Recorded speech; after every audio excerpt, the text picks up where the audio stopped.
Hi, ഞാൻ നിങ്ങളുടെ സ്വന്തം ഭയങ്കരക്കാരൻ. നമുക്കറിയാം ഇപ്പോൾ മഴക്കാലമാണ്. കുറേ ഐറ്റംസ് മാങ്ങകൾ പറഞ്ഞിട്ടുണ്ട്. നമ്മൾ ഈ മാങ്ങ കഴിക്കുമ്പോൾ വളരെയധികം ശ്രദ്ധിക്കേണ്ട കാര്യങ്ങളുണ്ട്. എന്താ വെച്ചാൽ പുഴുകളൊക്കെ ഉണ്ട്. നമ്മളിപ്പോൾ കണ്ടിട്ടുണ്ട്, ഒരു മാങ്ങ ഇപ്പോൾ വലിച്ചു തന്നിട്ടുള്ളൂ. അപ്പോൾ മാങ്ങ കഴിക്കുമ്പോൾ ഇങ്ങനെ എടുക്കുക. എന്നിട്ട് പറ്റുകയാണെങ്കിൽ ഈ ഒരു സംഗതിയിൽ നിങ്ങൾ മാങ്ങ കഴിക്കാൻ നോക്കുക. ഇതുപോലെ കട്ട് ചെയ്തിട്ട് ചെറിയ ചെറിയ പീസായിട്ടും കൂടി കട്ട് ചെയ്യാം. എന്നിട്ട് നല്ല ശ്രദ്ധിച്ച് നോക്കിയതിന് ശേഷം മാത്രം നമ്മൾ മാങ്ങ കഴിക്കുക.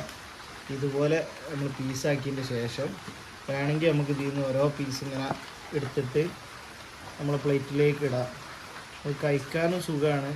പിന്നെ അതുപോലെ തന്നെ എന്തെങ്കിലും കേട് ഉണ്ടെങ്കിൽ, മാങ്ങകൾക്ക് ഉള്ളിൽ എന്തെങ്കിലും കേടുണ്ടെങ്കിൽ അത് അറിയാൻ കഴിയും. പുഴുകളൊക്കെ ഉണ്ടെങ്കിൽ അറിയാൻ കഴിയും.